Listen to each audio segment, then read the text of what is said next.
Hello, everyone. We're back for the third installment of Small Town VIP, Vancouver Island Practitioners. And today I'm meeting with my good friend, Colleen Hartwick, naturopath, who has her private clinic in Campbell River, British Columbia. So we're still in Vancouver Island, obviously, but a bit further away from the Comox Valley. So welcome, Colleen. Thanks for having me. So it's pretty exciting to explore what's going on the island. There's so many people that I've met over the years.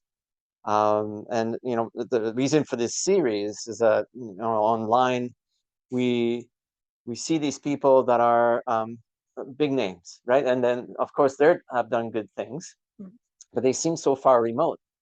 While here on Vancouver Island, we have all these people that do really good things for their communities. So that's Why we're here? aim. Yeah, that's why we're here. That's the aim of my presentation, is to introduce these people that have an impact on their community. Right, but who are maybe not so loud and public facing. Well, it's just a matter of time. Sure. That's true. So I like to start by asking, what drew you to natural medicine in the first place? Yeah. Throughout the long version or the short version? Well, the version that fits, that will interest people. How about that? Okay. Well, I guess the long and short of it is, after high school, I went to Wilfrid Laurier University to do a degree in kinesiology and a minor in psychology. So I've always been really interested in the human body and health, and so saw myself kind of going into the health space in some capacity. And so third year rolls around, and third year is when you're starting to think about what you want to do after you get your degree. So I, at that point, was thinking, oh, maybe medical school, maybe physiotherapy, maybe occupational therapy. So I was at this kind of crossroads of like, what do I want to do with this degree? And I was in the middle of a practicum placement at a physio clinic, and I was like, I don't think this is for me. Just the nature of the work, I could see myself getting bored with it. It was actually through a family friend who'd been seeing a naturopathic doctor in my hometown of Peterborough. Said, hey, I think she related to my mom. Oh, maybe Colleen would be interested in, seeing my naturopath and just learning about it, because again, knew that I was at a crossroads. I was like, I don't actually know what naturopathic medicine is. This was 15 years ago, so a little while ago. But I went on to the CCNM website and I read a little bit about naturopathic medicine and the 6 principles. And I was like, oh, I think that this is what medicine should be. Went to a couple of appointments with Dr. Steeles in Peterborough and was just like, I threw out all my other applications for occupational therapy school and threw out the signing up for the MCATS exam. And I sent my application into the Canadian College of Naturopathic Medicine. Oh, so that's quite serious. You do the MCATs like any other physicians? No, I was going to potentially go that route. But then when I discovered, when naturopathic medicine kind of fell on my plate, said, oh, this is what I think medicine should be. And that's what I'm going to do. So what are these 6 principles? So doctor is teacher, right? Doctor is Latin for teacher, actually. First, do no harm, treat the whole person. I'm going to forget a couple of these, which is so embarrassing. Well, these are quite important, though. Totally. Doctor as teacher is really important. It's the part of my practice I think I love most, is to help people learn about their own bodies and learn about themselves and understand where their symptoms come from, so that they are more in the driver's seat about what they're going to do going forward. I see myself both as teacher as well as facilitator. My God, what are the other ones?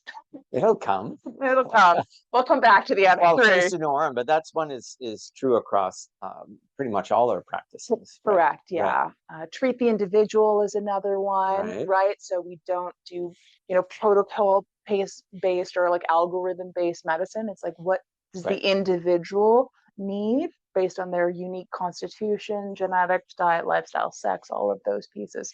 There's 2 more. I'll remember them at some point. So where do symptoms fall in that understanding? Like, how do you approach symptoms in a patient then? Because you see, the way I view what's happening with conventional medicine, symptoms are the problem, and then often the drugs that are given will treat the symptoms directly, causing other symptoms or side effects and then more drugs. So it looks like a losing game in some ways because they're not really addressing the reason why the symptoms that are in the first place. Yeah, I couldn't agree more. So I view symptoms as the body's best way to express that something internal is not going well. Either we're doing too much of something or not enough of something else. So for me, symptoms are the signal, like, your smoke alarm goes off to let you know that there's a fire. Well, okay, I know that there's something going on because I've got pain or I've got a rash or I've got fatigue. I see myself as the detective trying to uncover clues about what's going on to give rise to that particular Right, symptom and then right, address it right. from that root cause, naturopathic, There it is. naturopathic philosophical principle, get to the root as best as we can, so the symptom no longer needs to make itself manifest. So how would you know when you're at the root cause? Well, generally when we hit the root and make recommendations, and sometimes these recommendations are actually like self-generated from the patient once they realize, well, whenever I eat, say, dairy, I have gas and bloating, right? Sometimes it's very straightforward. And then they remove dairy from their diet. It's just like a very straightforward example. And then they don't have gas and bloating anymore. Well, like, Right. oh, then that was probably it. So diet, of course, is really big in naturopathic medicine. Yes, very much based in sort of the Hippocrates notions of like, let medicine be thy food and food be thy medicine, and you are what you eat. I think, I mean, go into nutritional biochemistry, like we're made of stuff, right? Macronutrients, micronutrients that we have to obtain from food. We can't make it out of nothing. Wasn't that you are what you eat, but don't excrete or something? It's a good example, right? We are what we eat and retain. And retain. It's great. I don't know if I heard that. It just came to mind. It's a, We should go back in time and just give them a little edit. Say, yeah, that's right. It's a good rough draft, but let's add. Well, it's the same thing as saying, practice makes perfect, but Yeah. only if you do it right. Yeah. Right? If you don't do it right, Then you're just practicing the that's wrong right. thing. You get really proficient at doing the wrong thing. Right. Yeah. So root cause. Let's get back to this then, because this is one of my curiosities in teaching Qigong, for instance. Yeah. So Qigong, because it's from Chinese medicine, also focuses on root cause, focuses on the root of a disease, and the exercises will target this. So, you probably see most of the diseases out there. Maybe I don't know, like, well, I won't make a generalization, but my question would be, if there was something that you encounter often as a root cause in in your patient base, would there be such a thing? Is diet common, for instance, or is it more like sleeping habits or ways of thinking or movement? Sometimes people move in ways that cause their problems, and chiropractors might be better at addressing that, I suppose, right? Yeah. But I would say probably a combination of diet, because it's really important, and how people think, which I've, at least from what I've seen over the last 13 years, is a lot informed on how we were brought up and how we fit into our family system. That informs how we deal with stress, the stories we tell about ourselves, how we interpret the world, how we value ourselves. And based on how you value yourself, you know, think about something you value, you take care of, right? right, You right. you rest it when it needs resting. You feed it good food. You move it, right? You take care of it versus something you don't value, you don't tend to prioritize, and then that can give rise to a whole host of different health conditions that again may be addressed through symptom management, but ignoring that maybe part of what's showing up is a self-value or self-worth thing. Okay. Well, maybe I've got a thought then. If we're gonna present something to your patients, then you were trained in Chinese medicine as well, to some extent, like your college, Not to right? the same extent Right, that right, you right. were, but we did The have 3 years fundamentals. of um, 5 elements and acupuncture and a little bit of Chinese herbal medicine. So yeah. So what if then we looked at it from a point of what would be the organ systems in Chinese medicine that might benefit from an exercise that you could share with your client base? Okay. So could be either the kidneys or like or liver for that matter.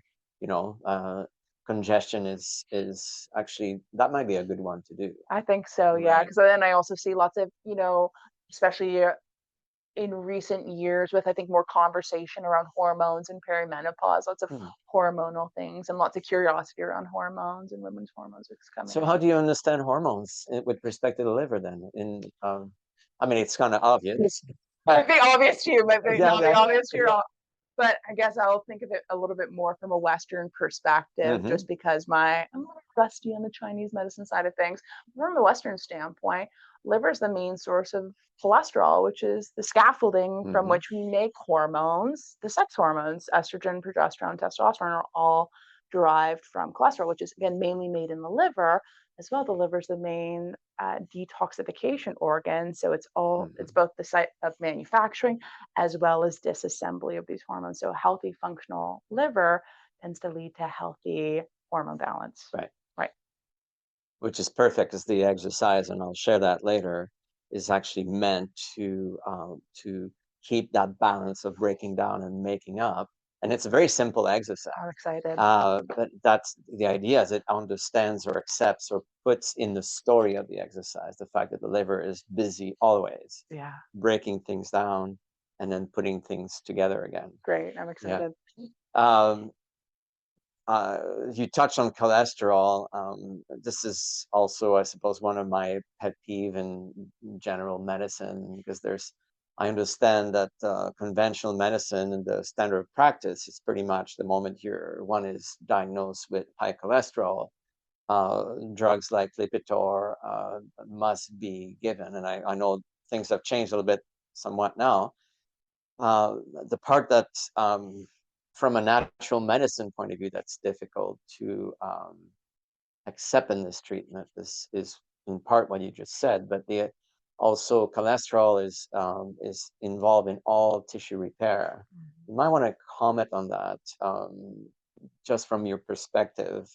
Um, I mean, for me, I saw only once somebody whose muscles had been so affected by is cholesterol lowering drugs. I was not even able to do anything at that Right. point because he had gone too far. Oh, right.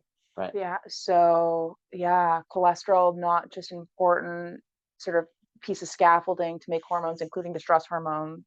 Cortisol is also made derived from cholesterol as a start molecule. But cholesterol is also integrated in every single one of our cells. All of their membranes, so their enclosures, Mm-hmm. contain cholesterol. So for cell signaling, for cell structure, cell communication requires sufficient cholesterol. And on the muscle front, it's a little bit of a different mechanism. So how those drugs work, the statin drugs, so like Lipitor and Crestor, they block an enzyme called HMG CoA reductase, which makes cholesterol. That enzyme also makes a really important energy nutrient called coenzyme Q10. So it Mm-hmm. helps at the level of the mitochondria, that powerhouse of the cell, turn food energy into ATP, cellular energy. Right. So when CoQ10 levels are depleted, energy capacity goes down for the cell.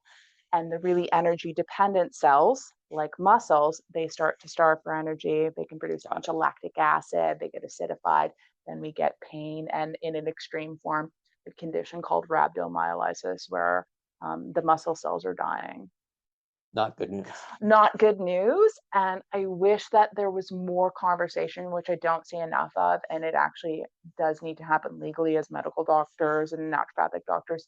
The whole notion of informed consent Mm-hmm. is a Mm-hmm. conversation around, okay, we've got this high cholesterol from our lens. Maybe we want to lower it because it can get oxidized and cause plaque. So we don't want that.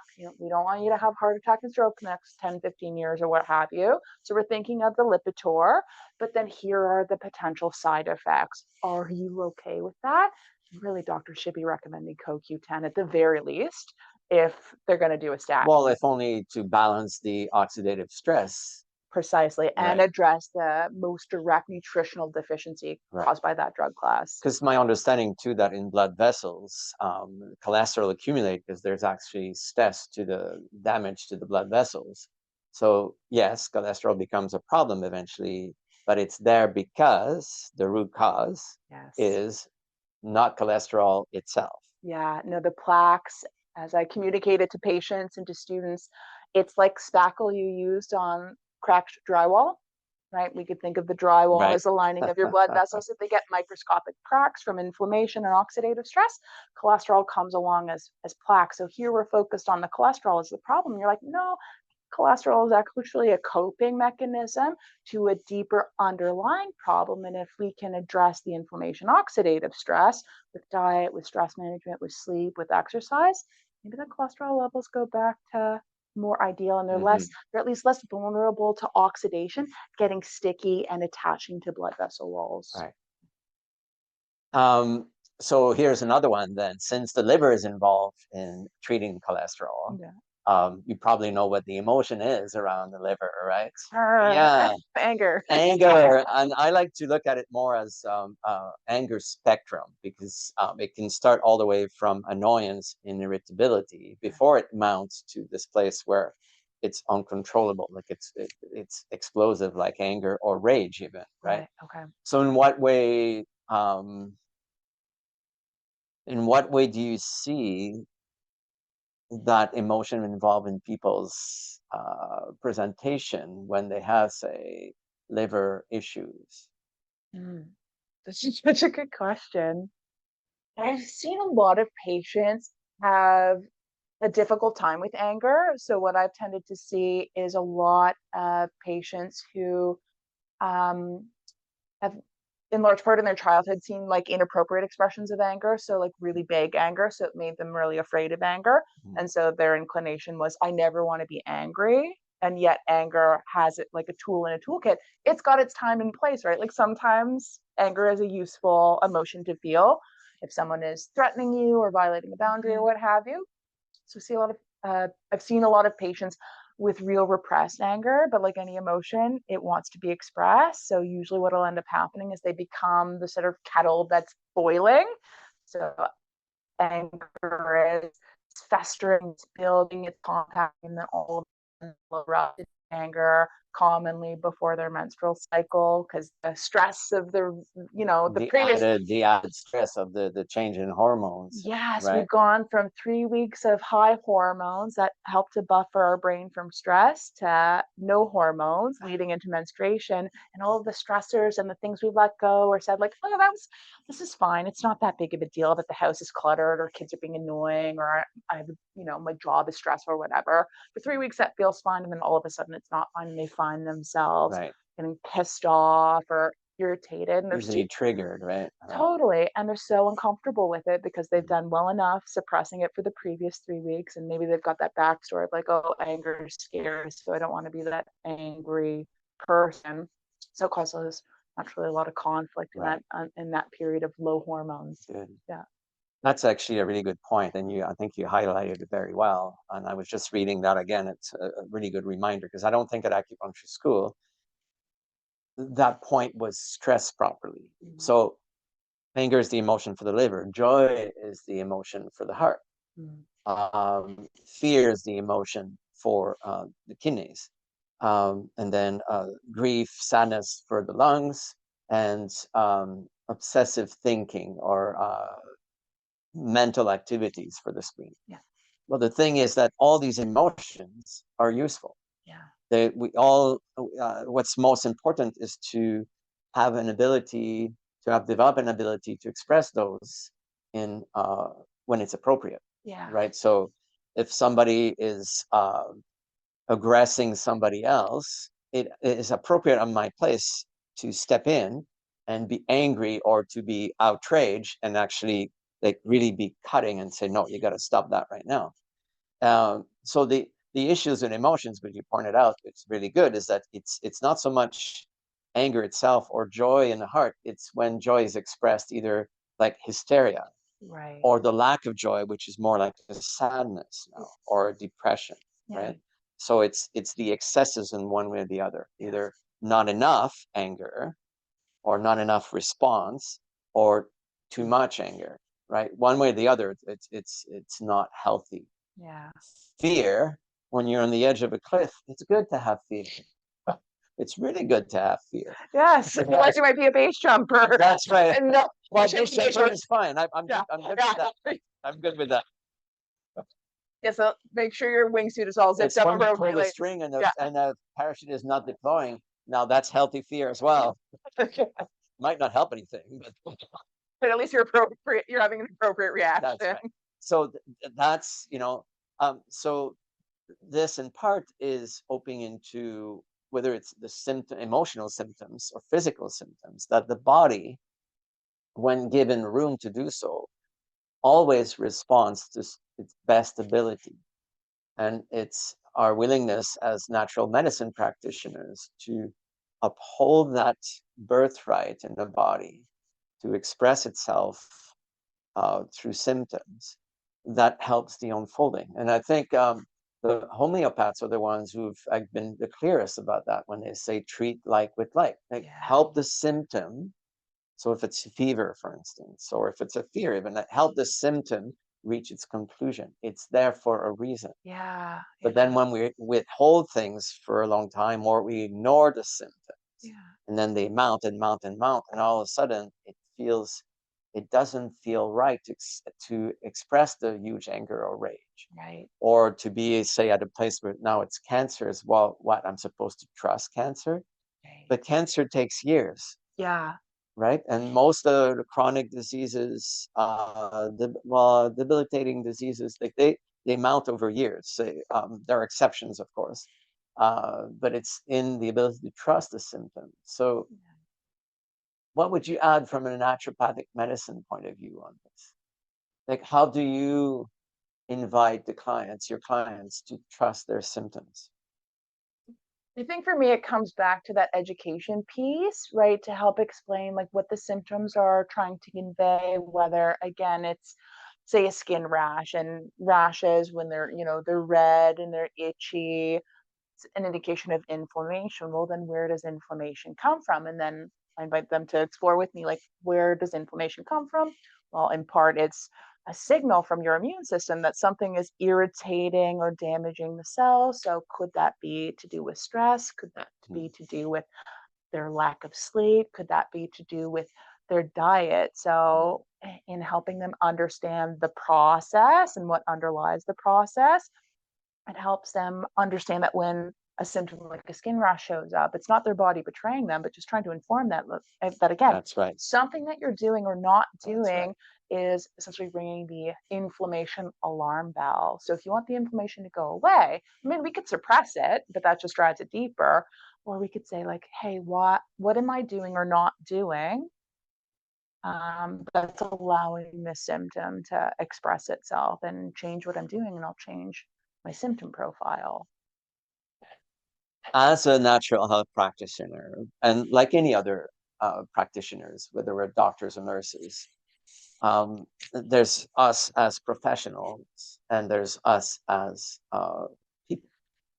And, in order to show up like this for people who come in with their problems, it's important to find a point of balance in one's life as a practitioner. So I guess where I'm going with this is that what do you find is most challenging in your life, maybe that you experience as an individual, not as well, maybe as a naturopath as well, but that because you chose to be in the service industry and helping clients, that you're aware that for you this is where your challenge is in maintaining balance.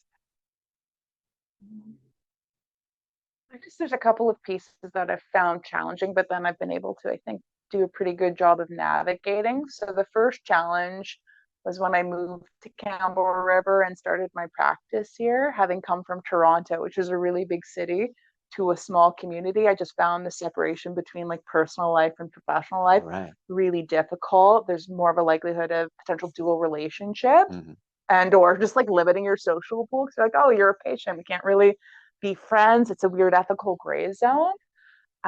And so that was a really difficult initial hurdle to navigate. And my solution to that is I don't actually live in Campbell River now. So it's just opened up. Campbell River is where I work, but then I live right now in Black Creek. But previous to that, I was in Cumberland for a number of years. So I had sort of my social area and then my professional area. In terms of the day to day, and again, I think I've come up with some good solutions around that, especially because I end up doing a lot of sort of counseling and emotional work with patients that can be extra heavy because there's Kleenex over there's a lot of crying in my office, which is, it's wonderful to create a safe enough space for that to happen for a patient. And just did it last week with a new patient where we got into some childhood stuff that was making itself manifest in her 50s, and she'd done a lot of personal work at that point. She's like, no one has ever asked me about that. And well, here we are. And, it's okay. But for me, as someone who's also quite introverted, working with the public can be an emotional drain on me. So I actually don't work full time because I tried that in the first few years, is trying to like cobble together money, having just graduated and starting a business. So I don't work full time, and that gives me time to decompress, be in my own company. I spend a lot of time out in the back country in the mountains here to recharge so that I can be as fully present as is possible for my patients. And I also have multiple streams of income just on the sort of practicalities of we got to make money to live, right? So I have my clinical practice. I also teach part-time, which I find really a lot of fun because I'm a huge nerd about science. So it feels not like work, even though there's some worky elements to it. And then I do a little bit of freelance writing and public speaking. So it keeps me interested, engaged, and allows me with, again, different streams of income to not be drained by sort of the emotional piece of practice. Okay, we'll come up with some exercise for you on this. Yay! Excellent. Something probably simple, because it sounds like you found ways to balance that, and this is really important. Yeah. It's one thing in my clients that I'm still astounded is how little interest there is in conventional medicine, like for a medical doctor to even just inquire about a person's life situation, work situation, life situation, relationship situation, like the important stuff that can lead to have stress in our lives. And stress is proven to be the cause of many of our illnesses, and yet it's not looked at. It's I find that astounding. I don't. I just because my appointments are at least an hour. It's usually an hour and a half to 2 hours with someone. Right. To be able to explore that takes time. We have 5 to 10 minutes with a GP. I think that system should be different, but that's a different conversation. Discussion, yeah. Right. And also you think about the tools in their toolkit. Well, what is a medical doctor going to do if you have a unhealthy relationship with your, right? It's just, well, the first part is listening. Yeah. And helping to identify, right? And then you can actually, but the listening part in 5 minutes cannot happen. No, because you're barely talking about a physical concern before you get into the curiosity about, well, what makes it better? What makes it worse? When did it start? Oh, it started when I started this new job, and it just or whatever, right? It takes time, and they don't have the time. And again, that leaves a lot of people feeling unwell, but without an understanding as to why. So we're going to bring this to a close, the interview part anyway, and we're going to meet on the other side of the video camera to do some exercises. Okay, we're back. So we're going to explore some movement exercises now. As you said earlier on, the liver is constantly involved in breaking down things and formulating new compounds. And the motion is really easy. It's just pushing out while you draw in. So the arm movement is just this. And if you notice here, so if you're going to teach your clients on this properly, you want to avoid this overreach, right? So when we get zealous, it's like, oh, so if a little bit is good, more is better. More is better. No, Goldilocks, just right amount. Okay. So the arm movements are easy. With this, we also involve the legs. So we're going to come down and then up on the other side. So imagine drawing a smile with your hips, if you would, right? So that's easy. So down, up, down, up. So now we're engaging the legs. We're getting the lymph nodes through the quad to the inguinal groove, and then from the arms as well. Okay, so let's have you stop on one side. Here's the opposite. Opposite is the arm pushing out, and then the other one is drawing in. So 1, 2, 3. So I'm actually gonna, so in each of our exercises, there's usually breathing, and we use also color and sound, but we're just gonna keep it with this movement. And we're gonna do 3 in breaths and then 3 out breaths.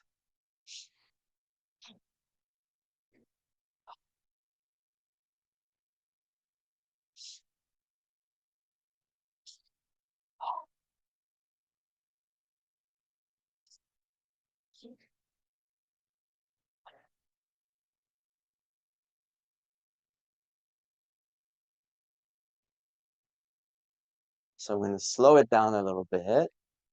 So here also in Qigong, there's an understanding that none of the experiences of our life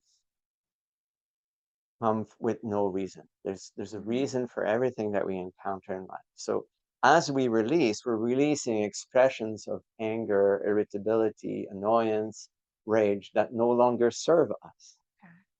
And then you can invite the wisdom that comes with this, right? So if we slow it down, now we can invite, so a slight modification. Imagine like wrapping the wisdom as you bring it in, before you bring it in.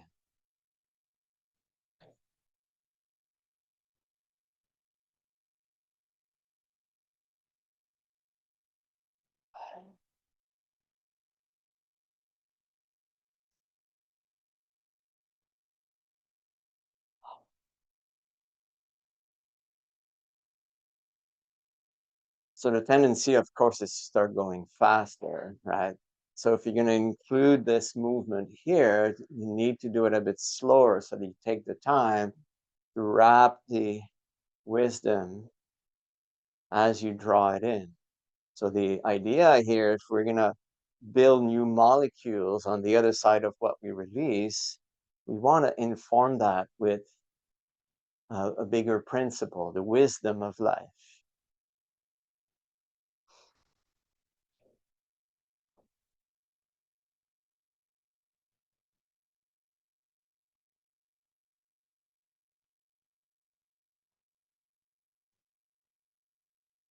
And if it's too much, you can just do the way we started. It's totally fine. It's like me learning how to dance. Let's keep in mind.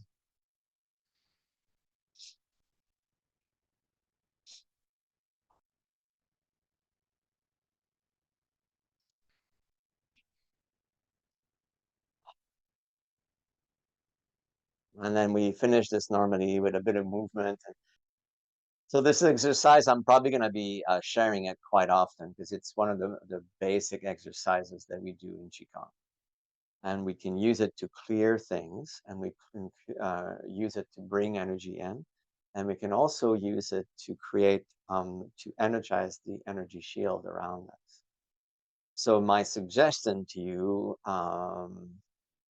especially when somehow in the,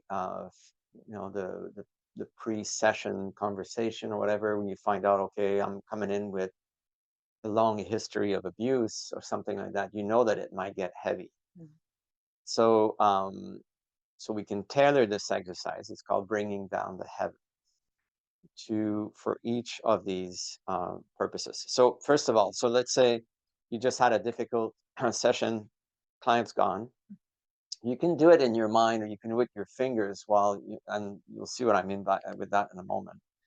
But your client's gone and you've got a bit of time in between. So what you would do is you bring your feet about shoulder apart. It's not that important here. And then as you breathe in, you're going to bring, so you'd be on the camera, so you can remember. As you breathe in, you gather earth energy here, so palm facing down. And at the shoulders, you turn your palms up and gather heaven energy. All this energy now, you sweep the front body with it. So imagine it clearing all the static from this experience you just had with this person, right? Maybe some of the stories that stuck to you somehow, like however you experience that in your body. So we do that 3 times. So second time, earth, heaven. Now we sweep it back to the body.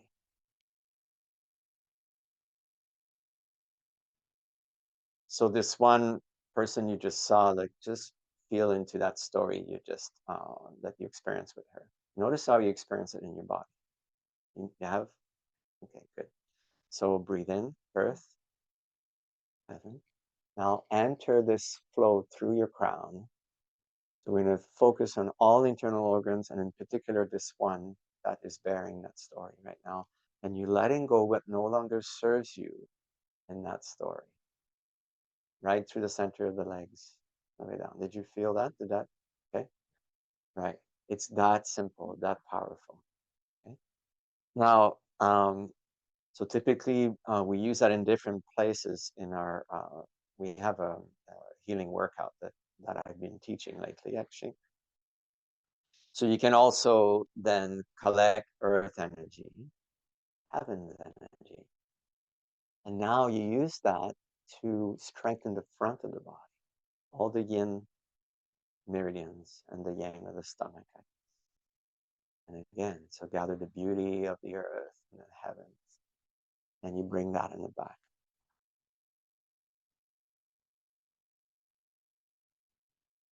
And third time.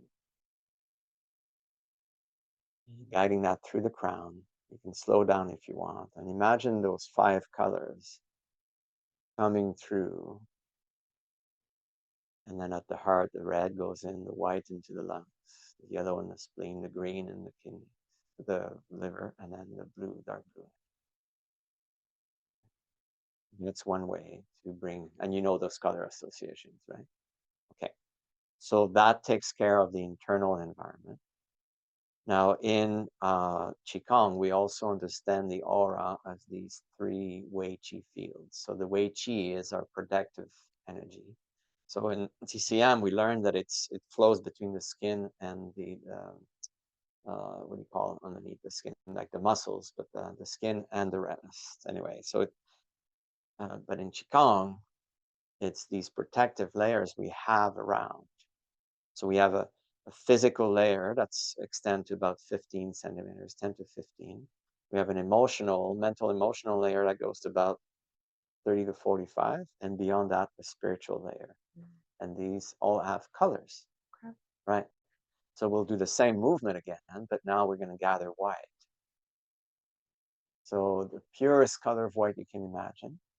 And then you pat that down around your body to 10, 15 centimeters, all the way around you.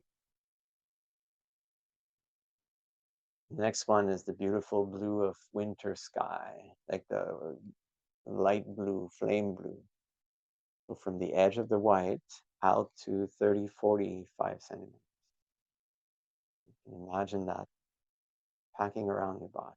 And the last color is rose pink, so light pink, like rose quartz. That's where I was going with this. So from the edge of the blue out to maybe 2 meters, maybe further.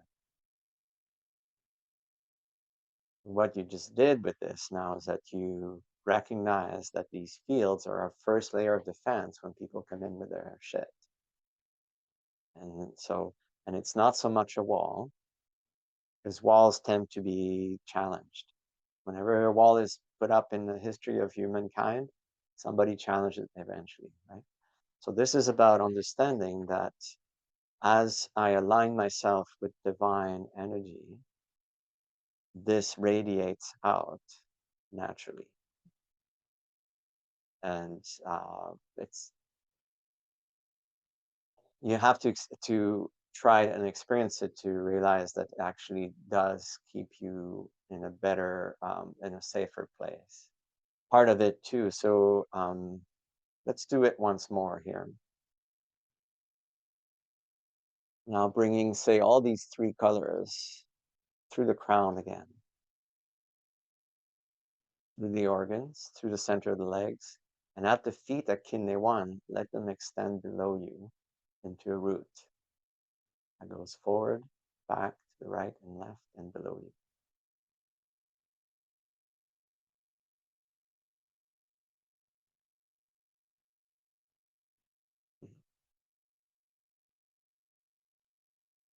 I guess I should complete this by saying we're done.